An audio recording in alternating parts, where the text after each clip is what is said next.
Good morning, everyone. Thank you for joining us today for our webinar, Email Delivery B2B. Today, doing our presentation is Kirsty Esparza, our Delivery Director. You might have heard her on previous webinars. We usually do a couple of delivery webinars a year so that Kirsty can keep you guys up to date on what's going on. So this is going to be a fun one because we're going to be talking about B2B, which is a little bit different than any other kind of delivery that we do. As with most of our webinars, this one is being recorded, so you will be able to reference this later. And we will do Q&A at the end. So if you think of questions along the way, and I imagine that you already have some, or some will come up while you're watching this, go ahead and type those into the box that you see on your GoToWebinar window, and we'll be happy to answer those at the end of the webinar. So I am going to hand this over to Kirsty. Thank you, Jill. And again, I encourage you to put the questions in because I know that a lot of you probably came to this webinar with specific B2B delivery questions, and so I purposely left a lot of time at the end for us to get to those, so don't be shy. Again, welcome. I just wanted to say thank you for attending. At VerticalResponse, we take delivery very seriously. We have a team dedicated to ensuring our anti-spam policies are enforced, and this team monitors the real-time delivery success of your emails.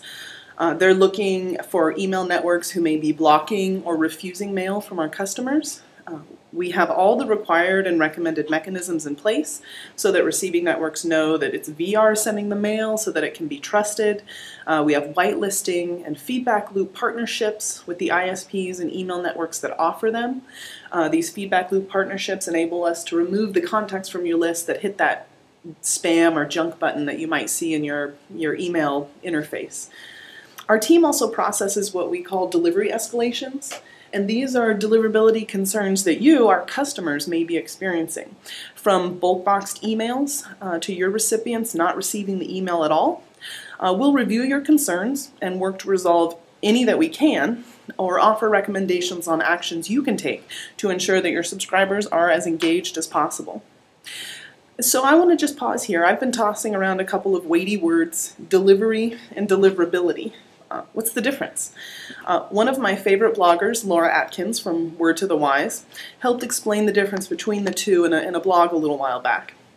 Delivery is about what happens to the email. Does it have the necessary components to be successfully handed off to the receiving network and delivered? Deliverability is the delivery potential of a particular email. It is what marketers, commercial senders, and ESPs are concerned about. Deliverability is more than just about can this email be delivered. It is the sum of the total factors that play into email marketing, from relevance, structure, content, and sending reputation. So when thinking about deliverability improvements that you can make, remember that deliverability is not just the email, but the whole process from email address acquisition through purchase. So when reviewing a VR customer's account to address an escalation to the delivery team, we review the whole process that's used to acquire your contacts and then how that relationship with your subscriber is maintained over time. Through delivery escalations, we see issues that range from opt-in permission practices, problems meeting subscriber expectations of frequency and content, to problematic business practices or business reputation based on actions happening outside of VerticalResponse. All of these can impact the user's deliverability or their ability to deliver their content to the recipient's inbox over time. VR provides a solid foundation that sets our users up for the best delivery possible, maintaining a strong sending infrastructure that's fully authenticated with domain keys and DKIM and SPF and sender ID. We're exploring right now the newest authentication mechanism of DMARC, and we're hoping to implement that in the next few months. We process bounces, replies, and complaints in compliance with industry best practices.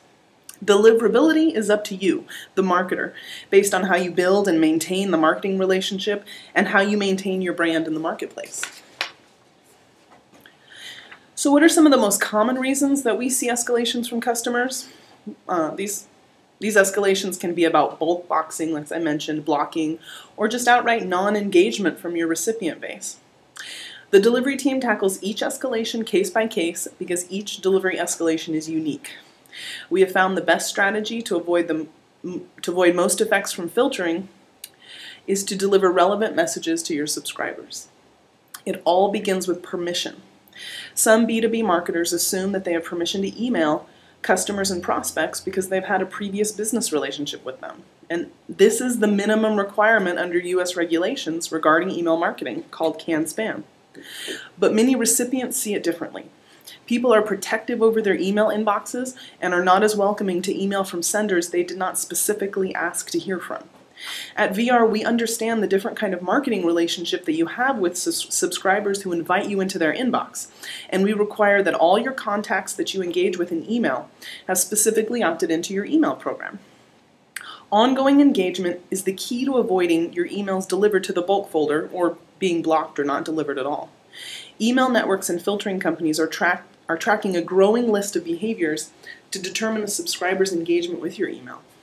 Among some of these behaviors include, are your subscribers opening the message, clicking through links?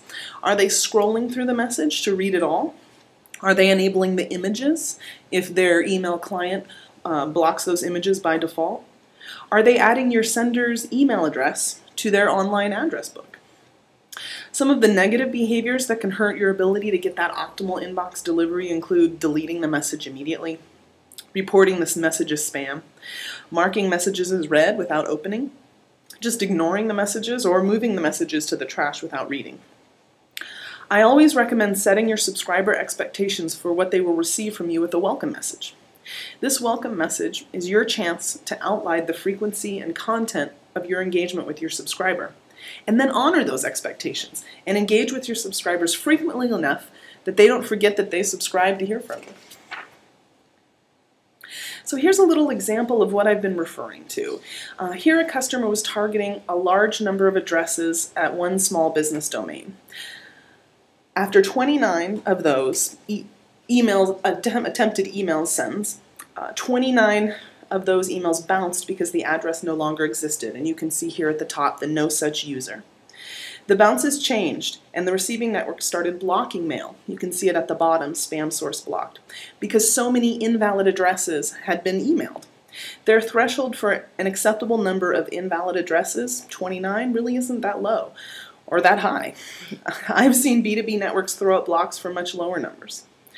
Purchasing email addresses or using lists of email addresses provided by third parties usually results in large numbers of email addresses at the same domain, which is why these list building methods aren't recommended.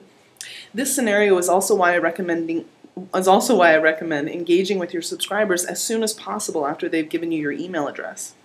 Because email addresses have an abandonment rate of about 25 to 33% a year. With business domains, this rate is on the higher end.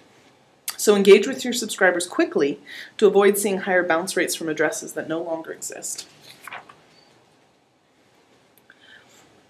But these concerns about bounces and engagements aren't the only thing that the delivery team helps our customers with. We also field a lot of questions about keyword filtering or spam trigger words.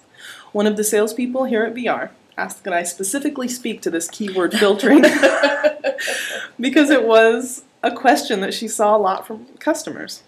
And she remembered in the new hire training I do for VR employees when I reviewed that nearly every word in the dictionary is a spam word at some time or another. Spam filtering is very dynamic and changes with the season based on what spam is circulating at the time. For example, during election season, words associated with the candidates at the time are often seen to be triggers. During tax season, the words shift to topics associated with tax preparations and refunds. While keyword filtering is on the decline within more sophisticated filtering networks employed by the top ISPs like Hotmail, Yahoo, and Gmail, smaller business domains may be using layers of filtering that do still include this level of filtering. Unfortunately, there isn't a clean list that I can point to say don't use these words, because the words do literally change all the time. But I encourage you to use what I call your human spam filter. How would you engage with that message if it was delivered to your inbox? Speaking specifically to subject lines, using the word free or sale or discount won't necessarily get your content filtered. Using all three might. Well, and a great example of that is, as you said, during the holiday season, I don't know how many of you guys see this, I'm sure you all do, but free shipping is the number one subject line, and the word free doesn't necessarily get your email into the spam folder because I got a whole bunch of them into my inbox with the word free in it. So it isn't just that one word. Exactly, exactly. And it's not just punctuation. Using one exclamation point won't necessarily get your email bulk foldered, but again, using multiple might. Filters are always looking for a low ratio of text to punctuation, so just don't overdo that. Everything in moderation, as they say.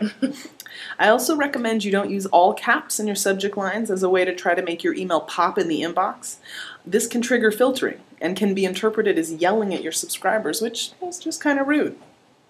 And finally, don't try to use fancy speak or euphemisms to try to infer your meaning or try to shorten the meaning of shorten your sentence to get the biggest meaning.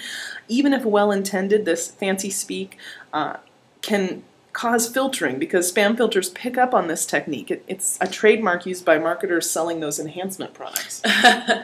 And I just went through a lot of don'ts, so sorry about that. Speaking to content in the email body, some of the same principles do apply though. Use moderation with punctuation and capitalism. And another thing to consider here is the balance of HTML to text. To explain, when you build your HTML using our graphical editors, you're building an HTML email.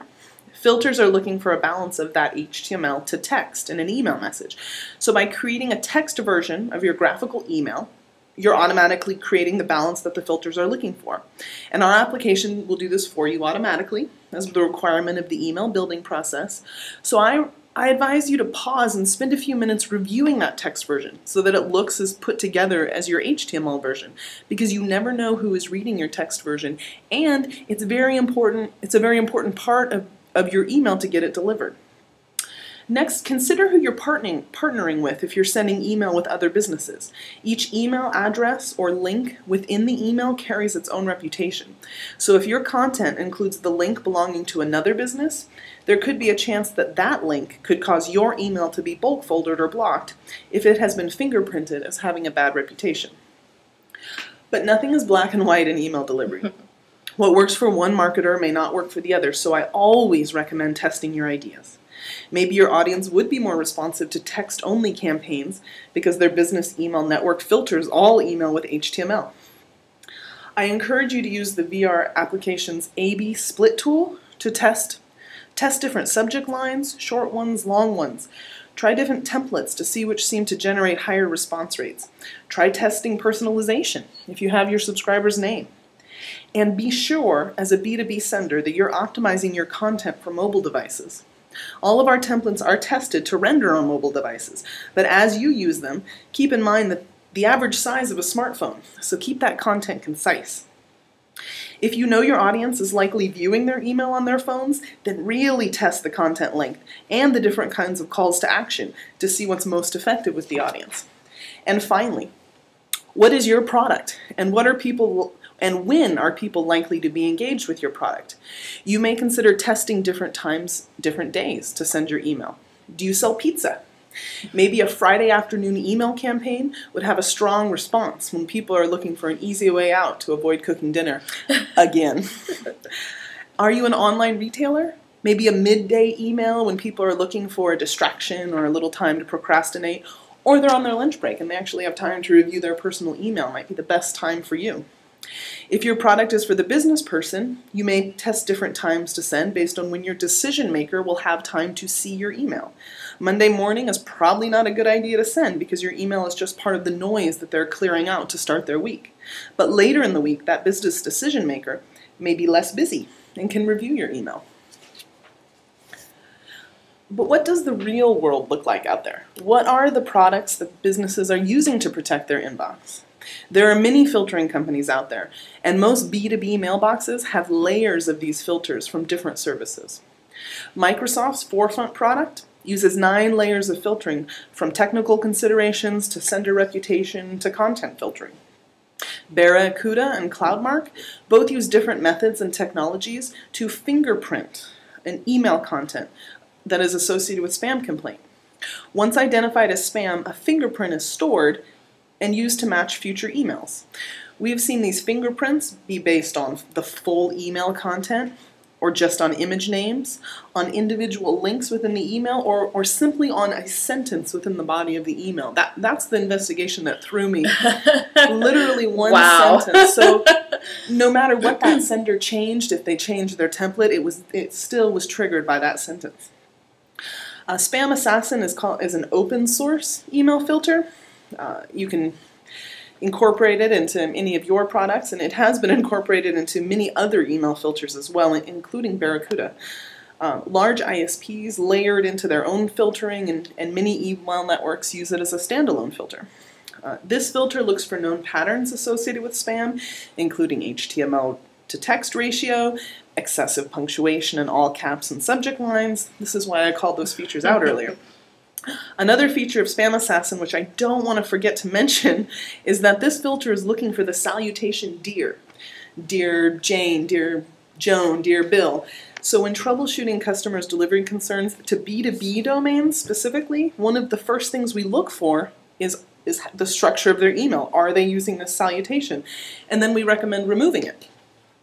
Postini, I wanted to save the best for last, is the filtering product that Google has incorporated into their product offering, specifically their Google Business Suite. It's not part of Gmail, but it does have an estimated more than 26 million users.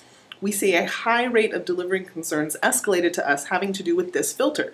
But ironically, the number one issue is our customer not able to receive their own email after launch. And this is because of Postini's anti-phishing protection. Whitelisting, or adding the from address to your address book, will not bypass this level of filtering. And if you think this is happening, reach out to our support department. We can provide instructions for you to give to your IT or ops department to make the necessary adjustments so this won't happen moving forward. I have to say, Postini is the one I hear most questions about when I do presentations, when I do webinars. People are always using Postini. It is one of the most strict on the market, so Yeah. so we do see issues with that. But I'd like to start to wrap up the presentation by offering some best practices to keep in mind when targeting B2B audiences. I do always like to include a list of takeaways. I know that people are really looking for that. So I always recommend using the same name, from name, and email address in every campaign or campaign type to ensure that the recipient recognizes you as the email sender, and then this enables them to whitelist your email in their email program. Speaking of, remind your contact to add your from address to their address book or contact list to ensure the best ongoing delivery possible. I like to put this call to action in the welcome email, which I recommend, as well as in the pre-header part of the email message, that part right above where the graphical content starts. And not necessarily every time, maybe every other or every three, just a reminder. And the fact that it's not in every email, but maybe every other or every fourth, the eye won't get trained to ignore it. So it will be a reminder to your contacts to look for that. Keep your branding consistent with your other branding. Does your offline branding match your online branding match your storefront? You want your customers to recognize you in any marketing effort. Make sure you use A/B testing to find the right subject lines, image balance, content for your subscribers. I highly encourage being creative. You never know what may work, and a recommendation I make now may be completely inappropriate for your audience. So if you're curious about something, I encourage you to try it. I encourage you to try it too. Yeah. It's interesting to see some of the ideas our customers have that are successful. Mm-hmm. I encourage you wholeheartedly to go beyond following CAN-SPAM rules. CAN-SPAM is the bare minimum U.S. requirement, but VR does have a higher standard. We require that every recipient have opted into your email. Test how emails will render in multiple email clients like Outlook. Lotus Notes, if you think your recipients might be using that. Gmail, Hotmail, just so you know how things will look. Also test to see how they'll render on mobile phones. And then finally, integrate social media with email. VR recently acquired Roost. Roost enables small businesses to easily and quickly create, schedule, manage, and measure their social media marketing campaigns to different providers from one convenient dashboard. And we have seen that marketers, regardless of the audience type, B2C or B2B, are embracing social media and finding great ways to make their email messages more social. And your email audience is a great place to start leveraging social media by encouraging the sharing of email content and using your email messages to promote participation with your Twitter or your Facebook account. And for example, if your subscribers are choosing to opt out, provide another opportunity to stay in touch with your brand via social media sites. Your corporate blog content, tweets, or LinkedIn discussions related to your industries can be easily repurposed for your email newsletters. In addition, your social media accounts can be used to promote your email newsletter. So, in the end, the best delivery and deliverability is achieved regardless of the target audience, when you understand your audience and give them what they want when they want it. So we're going to start taking questions. One thing, I usually have a slide with resources, and I didn't do that in this deck, but just so you know, we do have some guides and some recorded webinars to help you with a lot of things that Kirsty talked about today. So if you go to our help site, help.verticalresponse.com, and click on webinars, we have a recorded webinar called How Not to Be Spam. I'm very clever with my titles. And it goes through examples of some of the things Kirsty talked about today. Words that you should try to avoid, or some of the words that can be an issue, the balance of HTML and text, a lot of the stuff she talked about today. So it's a specific webinar on the content of your email. There's also a recorded webinar on testing, and it talks about testing your subject lines, your content, your conversions, and keeping people engaged is something that we talk about a lot in our webinars too. So I would specifically recommend those two. There's also a webinar on creating emails for mobile phones so that your email works for mobile as well as for inbox delivery. And there are guides to go with all of those. So if you go to verticalresponse.com and click on resources, you'll see our guides, and we have a guide called Testing 123 to help you with testing. And then we have a couple of delivery guides, not specific to B2B, but we do have a couple of delivery guides, as well as a mobile phone guide. So if you'd rather read, we have that. If you'd rather listen to me talk, we have that. So with that, let's go ahead and I'll put the Q&A slide up. Start taking some questions. So some of these are long, so just hold on a second. Okay. You're saying the spam filtering companies are checking to see whether the subscribers are opening and how much the subscriber is looking at to determine whether it's spam. I know some people that hardly look at their boss's email and could be interpreted the same way. This seems odd. Please confirm this is what I heard. That is what you've heard. And, email delivery is definitely not black and white. But filtering companies do layer different questions, different requirements, different triggers into their product. So most internal filtering systems are going to not filter internal communication. So say I'm emailing Jill, it would internally to our vertical response addresses, it would take pretty egregious action for that email to be blocked from an internal communication. That I have to have a virus or something big would have to be going on, but something from the outside into your business network is going to be subject to higher levels of scrutiny. Yeah, I have to say, when you were talking about some of the things that were counted as engagement or not engagement, I work here, obviously, at an email marketing company, and so when I'm looking at emails that I've subscribed to, I always make sure that I render the images, right, even if I don't get a chance to read the whole email, just so they know I am looking at it. They don't take me off their list, but sometimes I don't scroll through. I didn't know they were looking at that, and every now and then I get really busy, and so I just mark things as read so that I don't have like 50,000 things that I haven't read, but I haven't actually read. So it's interesting that those are some things that could be causing some issues if I stop getting emails. and this discussion about email engagement is an emerging discussion in email delivery. So a lot of these behaviors are being looked at and are being incorporated into reputation monitoring, sender reputation. They're not necessarily the be-all and end-all. There's still, are we authenticating? Have we been sending email for a long time, or is this the first email our company has ever sent? Vertical Response obviously has been in business over 10 years, so we have a track record that does help with our sending reputation. Mm-hmm. How do you know if your email has been labeled as gray listed, and what can you do about that? That's a good question. So a gray listing is one of those words that, again, is making a big splash in the email delivery world right now, because back in October, Hotmail introduced what they're calling their gray mail filtering. They've created a new category or folder for what they call gray mail newsletters and basically commercial email. They were finding that their Hotmail users were complaining about this commercial mail that their users may have opted into at a rate of 75% higher than real spam. It was one of their problems for their user base. So they've really tried to create new folders to address it. Gmail also, with their priority inbox, they're playing with the idea of gray mail or commercial mail having a lower priority in users' inboxes. My best recommendation for this is know your subscribers and engage with them. Change content based on specific types of subscribers. If you're retail, do you know the gender of your subscriber? You could target content to them based on gender. Are you, again, is your business across the map? Maybe you can target regionally with different kinds of messages.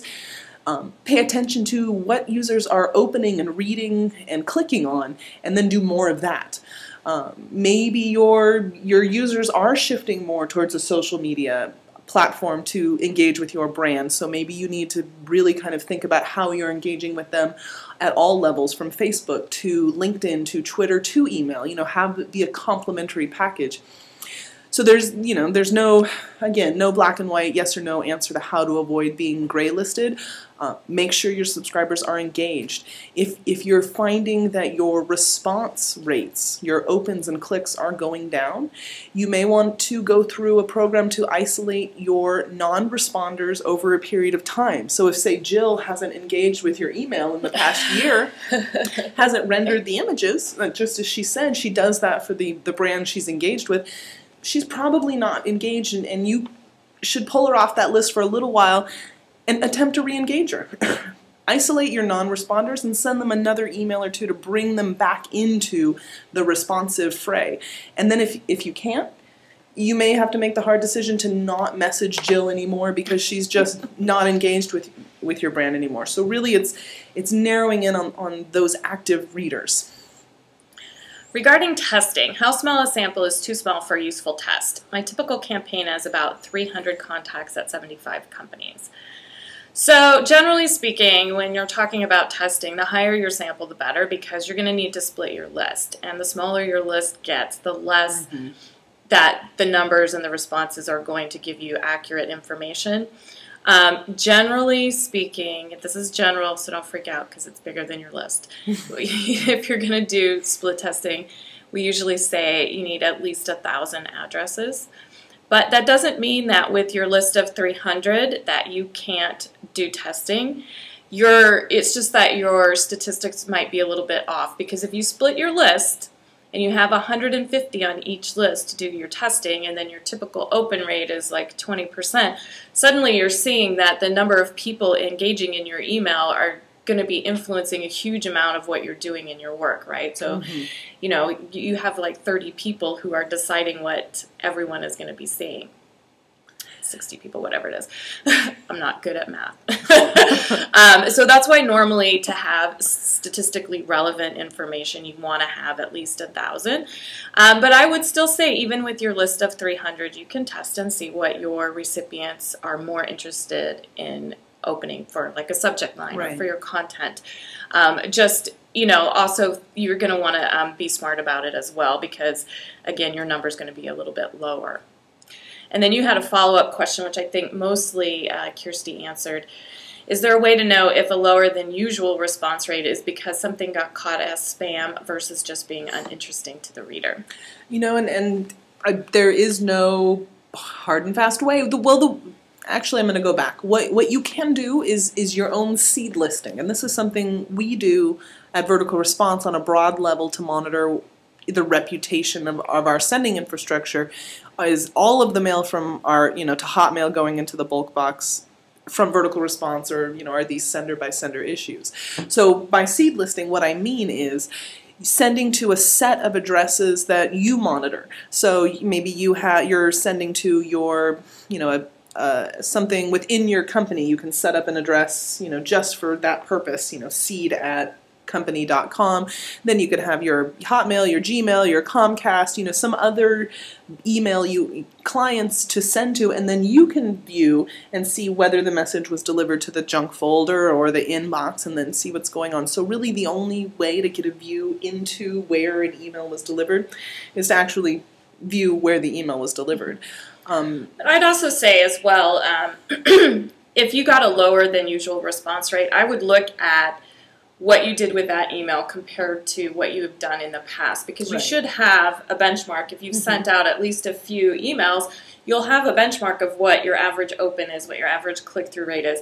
If you happen to have sent that email at a different time or a different day than you normally would, that might also be what's happening, is that you've hit the wrong time to be emailing your audience, or your subject line was something that just didn't get their attention when you sent it. So I would also just double check what it is that you've been sending, when you've been sending it, and see if it was just something that you had changed and your audience is just telling you that was way wrong.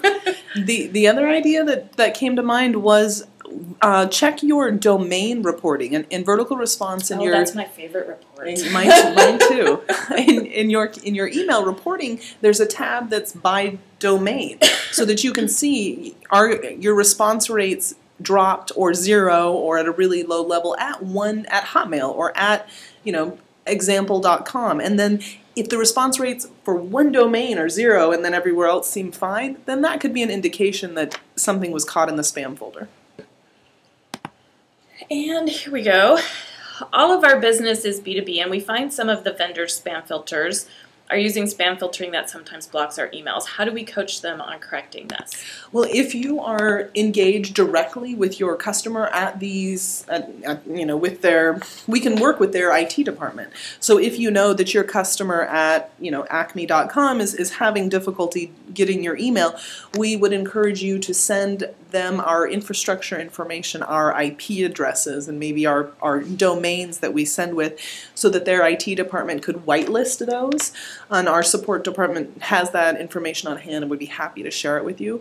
If you're continuing to have trouble and the whitelisting doesn't seem to be working, or the add to address book coaching recommendation doesn't seem to help the delivery, then that will be escalated to my department, and I have people on my team who will reach out to the postmaster or IT department for the company that you're having trouble delivering to, so that we can really kind of narrow in on what the problem is. Is it a content issue? Is it an issue with them receiving mail from Vertical Response? There are some businesses out there that do not want to receive email from email service providers because they want their business people to be doing business as opposed to reading commercial email. I know.